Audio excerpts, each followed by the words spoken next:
जैसा कि आप सभी को मालूम है कि आपका जो एग्ज़ाम है वो 6 तारीख को होने वाला है, कुछ ही दिन बचे हैं आपके एग्ज़ाम को होने में।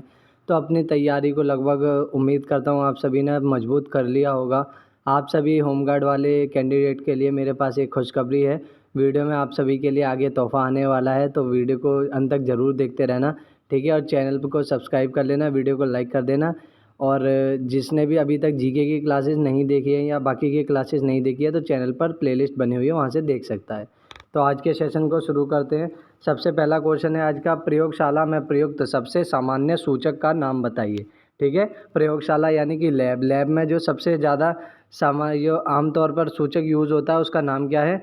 मिथाइल ऑरेंज, लाल लिटमस, यूनिवर्सल इंडिकेटर या फिर फिनोल्फेथलीन। ठीक है, इन चारों में से कौन सा ऐसा सामान्य सूचक है जो कि ज़्यादातर लैब में यूज़ होता रहता है? ठीक है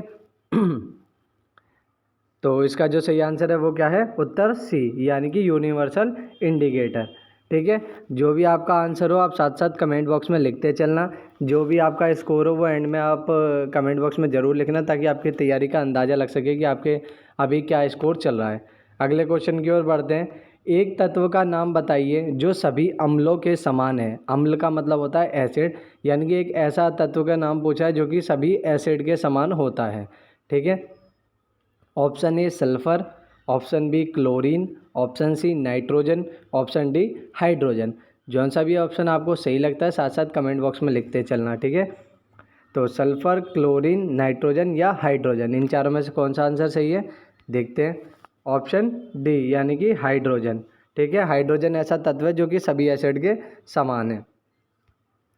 जब अम्ल जल में घुलेगा तो क्या प्रतिक्रिया होगी? यानी कि जब जो हमारा एसिड है उसे हम वाटर के साथ यानी पानी के साथ मिलाएंगे तो उसमें क्या प्रक्रिया होगी? ऊष्माक्षेपी, एंडोथर्मिक फेड-ऑफ, प्रतिस्थापन या फिर जोड़। इन चारों में से कौन सी प्रक्रिया होगी जब हम एसिड को वाटर के साथ मिक्स करेंगे? बताइए जल्दी जल्दी आंसर। आपको 5 सेकंड देते हैं। 5, 4, 3, 2, 1। तो इसका सही आंसर क्या है? इसका सही आंसर है उत्तर ए, यानी कि आपके ऊष्माक्षेपी, यानी कि ऊष्माक्षेपी प्रतिक्रिया होगी जब हम एसिड को वाटर के साथ मिलाएंगे। आपके बेसिक से बेसिक और मीडियम से मीडियम मॉडरेट लेवल तक के क्वेश्चन इस पीडीएफ में आपको मिल जाएंगे। ठीक है, आगे मैं आपको बताने वाला हूँ इस पीडीएफ को आपको कैसे लेना है। ठीक है, सारी चीज़ें बताऊँगा, तो चाहे वीडियो को देखते रहना। अर्हेनियस का आयोनिक सिद्धांत क्या कहता है? ऑप्शन ए, अम्ल वे पदार्थ हैं जो जल में विघटित होकर विद्युत आवेशित परमाणु या अणु बनाते हैं जिन्हें आयन कहते हैं। ठीक है, अर्हेनियस का आयोनिक सिद्धांत के बारे में पूछ रहा है वो।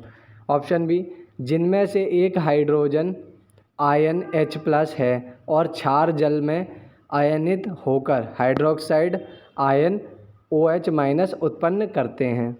ऑप्शन सी ए और बी दोनों, या ऑप्शन डी ना तो ए ना तो बी। जल्दी जल्दी आंसर बता दीजिए आप अपना कि इसका सही आंसर क्या होगा। तो इसका जो सही आंसर होने वाला है वो क्या है? ए और बी, यानी कि ए और बी आपके दोनों ही इसके सही जवाब हैं। अगले क्वेश्चन की ओर बढ़ते हैं। कारों की मरम्मत के लिए इस्तेमाल होने वाले जंग हटाने वाले उत्पाद का नाम बताइए। ठीक है, जब हम कारों की मरम्मत करते हैं तो उसमें जब हम जंग हटाते हैं उस पैसे, तो उसके लिए कौन सा जो है टूल यानी कि प्रयोग किया जाता है, कौन सा उत्पाद यूज़ किया जाता है जिससे जंग हटाई जाती है? ऑप्शन ए सांद्रित sulphuric acid, option B phosphoric acid, option C तनो सल्फरिक एसिड या ऑप्शन डी हाइड्रोक्लोरिक एसिड। इन चारों में से कौन सा ऐसा उत्पाद है जिसका उपयोग हम करते हैं गाड़ी पे से जंग हटाने के लिए जब हम मरम्मत करते हैं? जल्दी जल्दी कमेंट बॉक्स में लिखते चलिए। तो जो इसका सही आंसर है वो क्या है? ऑप्शन बी, यानी कि आपका फॉस्फोरिक एसिड। फॉस्फोरिक एसिड का उपयोग हम करते हैं जंग हटाने के लिए गाड़ी वगैरह पर से। ठीक है, आगे बढ़ते हैं अगले क्वेश्चन की ओर। एक ऐसे अम्ल का नाम बताइए जिसमें ऑक्सीजन और हाइड्रोजन दोनों हों, यानी कि एक ऐसे एसिड का नाम पूछा है जिसमें ऑक्सीजन और हाइड्रोजन दोनों चीज़ पाई जाती हूँ। Option A oxy acid, option B hydra acid, option C तनु अम्ल, ऑप्शन डी सांद्रित अम्ल। इन चारों में से कौन सा ऑप्शन सही है आप जल्दी बताते चलिए कमेंट बॉक्स में। 5 सेकंड का टाइम देते हैं आपको। 1 2 3 4 5। तो इसका जो सही आंसर है वो क्या है? उत्तर ए, यानी कि आपका ऑक्सी एसिड। अब आप देख रहे होंगे कि क्वेश्चंस का लेवल आपको कैसा लग रहा है। आप कमेंट बॉक्स में लिखना कि भैया क्वेश्चंस का लेवल अच्छा है, बेकार है, कि जैसा भी आपको लगता हो आप कमेंट बॉक्स में लिखना। आप सभी की भारी डिमांड आ रही थी मेरे पास कि भैया साइंस की पीडीएफ बना दो, साइंस की पीडीएफ बना दो। तो ये मैंने साइंस की पीडीएफ रेडी कर दी है, ठीक है। इसमें 250 से प्लस अभी क्वेश्चंस ऐड कर चुका हूँ जिसमें एमसीक्यू हैं वेट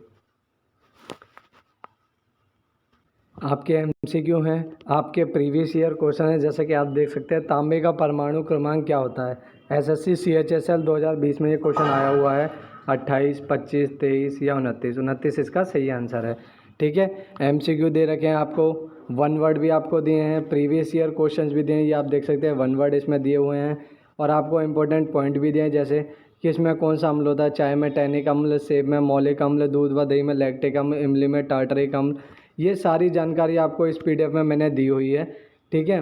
आपको इस पीडीएफ में अभी 250 क्वेश्चंस मिल जाएंगे, 250, और 100 क्वेश्चन और मैं इसमें ऐड करने वाला हूँ। कल तक इसमें ऐड और ज़्यादा हो जाएंगे, ठीक है। तो अगर जिसको भी ये पीडीएफ परचेज़ करनी हो तो वो इस नंबर पर मुझे व्हाट्सअप कर सकता है, 9899477376। इस नंबर पर आप मुझे व्हाट्सअप कर सकते हैं। व्हाट्सअप पर आप मुझे मैसेज करना कि सर मुझे साइंस की पीडीएफ चाहिए, मैं आपको साइंस की पीडीएफ भेज दूंगा।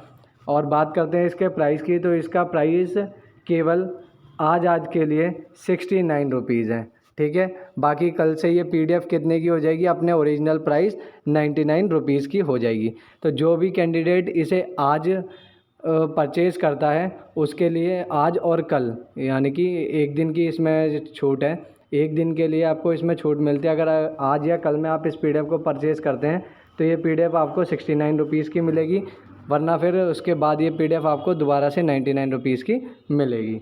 तो वापसी आ जाते हैं अपने क्वेश्चन आंसर पे। तो अगले क्वेश्चन की ओर बढ़ते हैं। टार्टरिक एसिड को अन्य नाम से भी जाना जाता है, किस नाम से जाना जाता है? Baking powder, bleaching powder, plaster of Paris, या उपरोक्त में से कोई भी नहीं, ठीक है। जल्दी से इसका सही आंसर बता दीजिए कमेंट बॉक्स में कि आपको क्या लगता है इसका सही आंसर। तो देखते हैं इसका सही आंसर क्या है। इसका सही आंसर है उत्तर ए, यानी कि इसका सही आंसर है बेकिंग पाउडर। अगले क्वेश्चन की ओर बढ़ते हैं। अगला क्वेश्चन क्या है?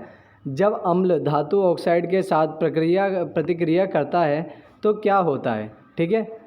ऑप्शन ए, नमक और पानी से बनता है, धातु हाइड्रोक्साइड बनता है, ऑक्सी एसिड बनेगा, या फिर धातु और पानी का निर्माण होता है, ठीक है। जब अम्ल धातु ऑक्साइड के साथ प्रतिक्रिया करेगा तो इनमें से क्या होगा?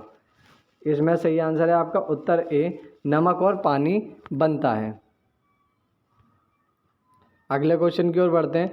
टमाटर में कौन सा अम्ल मौजूद होता है, यानी कि टमाटर जो है उसमें कौन सा एसिड होता है? Phosphoric acid, tartaric acid, oxalic acid, या फिर लैक्टिक एसिड। इन चारों में से कौन सा एसिड होता है टमाटर के अंदर? जल्दी से बताइए कमेंट बॉक्स में। तो इसका सही आंसर क्या है? Option C, oxalic acid. अगले क्वेश्चन की ओर बढ़ते हैं। कौन सा अम्ल प्रबल अम्ल है?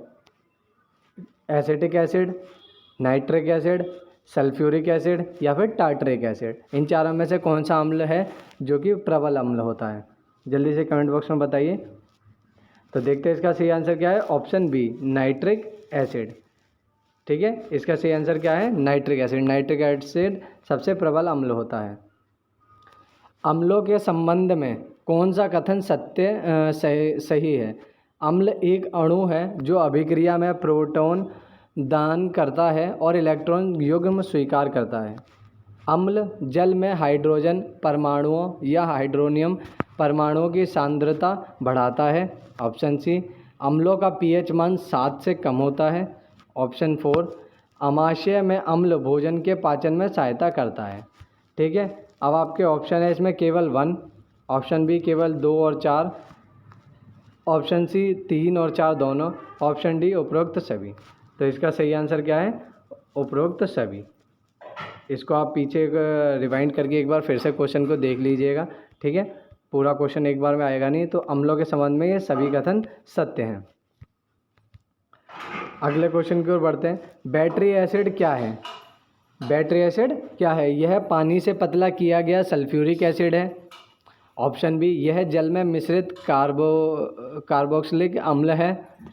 ऑप्शन सी, यह सांद्र हाइड्रोक्लोरिक अम्ल है। ऑप्शन डी, यह सांद्र सल्फ्यूरिक एसिड है। इन चारों में से कौन सा ऑप्शन सही है आप जल्दी से कमेंट बॉक्स में बता दीजिए। और साइंस के साथ जैसे जीके की पीडीएफ चाहिए तो जीके की पीडीएफ भी अवेलेबल है। जीके की पीडीएफ अगर आपको परचेज़ करनी है तो सेम प्रोसेस आपको करना है। उसी नंबर पर आप मुझे व्हाट्सअप कर सकते हैं। जीके की पीडीएफ भी आपको मिल जाएगी, ठीक है।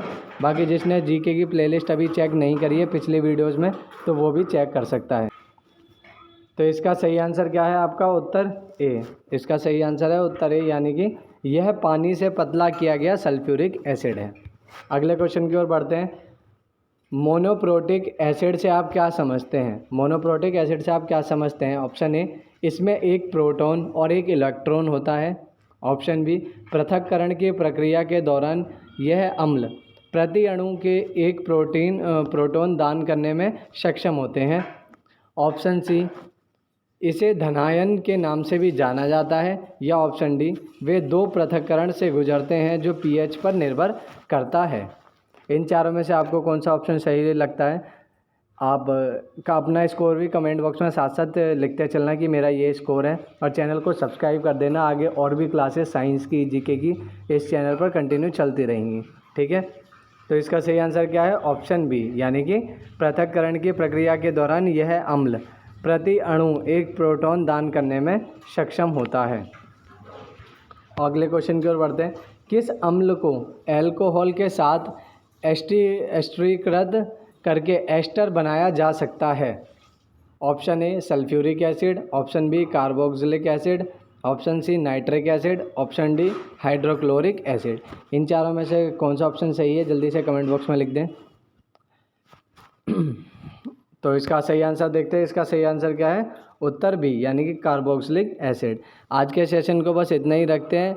अगली वीडियो भी मैं साइंस की इसी चैनल पर जल्दी लाने वाला हूँ। डेली आपको साइंस और जीके की क्लासेस इस चैनल पर मिलती रहेंगी। जिसे पीडीएफ परचेज़ करनी है वो व्हाट्सएप पर मुझे मैसेज कर सकता है, ठीक है। आज के लिए मैंने आपको बता ही दिया कि एक दिन के लिए इस पीडीएफ का प्राइस केवल 69 है। बाकी कल से ये पीडीएफ फिर से 99 रुपीज़ की हो जाएगी। तो जिसको भी पीडीएफ चाहिए जल्दी से मैसेज कर सकता है। बाकी आप अपना स्कोर कमेंट बॉक्स में लिख देना। मिलते हैं अगली वीडियो में, तब तक के लिए जय हिंद।